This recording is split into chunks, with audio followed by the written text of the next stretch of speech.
अकोला जिल्ह्यातील तेलारा पोलीस ठाण्याच्या हद्दीत शेगाव अकोट रोडवरील दापुरा फाट्याजवळ एका अनोळखी इसमाचा मृतदेह आढळल्याने खळबळ उडाली असून पोलिसांनी तपास सुरू केला आहे। अकोला जिल्ह्यातील तेलारा पोलीस स्टेशन हद्दीत येणाऱ्या शेगाव अकोट रोडवरील दापुरा फाट्याजवळ एका अनोळखी इसमाचा मृतदेह आढळून आल्याने परिसरात एकच खळबळ उडाली आहे। रस्त्यालगत शेतात मृतदेह पडलेला असल्याची माहिती स्थानिक नागरिकांना मिळताच त्यांनी तात्काळ पोलिसांना कळविले।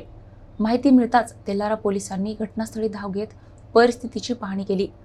मृत व्यक्तीची ओळख अद्याप पटलेली नसून पोलिसांनी घटनास्थळाचा पंचनामा करून मृतदेह ताब्यात घेतला असून पुढील तपासासाठी आवश्यक प्रक्रिया पूर्ण करण्यात आली आहे। या घटनेमुळे परिसरात विविध चर्चांना उधाण आले आहे।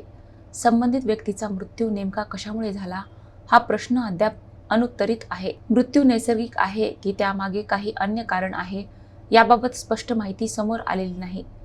दरम्यान मृत व्यक्तीची ओळख पटविण्यासाठी पोलिसांकडून प्रयत्न सुरू असून आसपासच्या परिसरातील नागरिकांकडूनही माहिती घेतली जात आहे। शवविच्छेदन अहवालानंतर मृत्यूचे नेमके कारण स्पष्ट होण्याची शक्यता आहे। सध्या या प्रकरणाचा पुढील तपास तेलारा पोलीस करीत आहेत।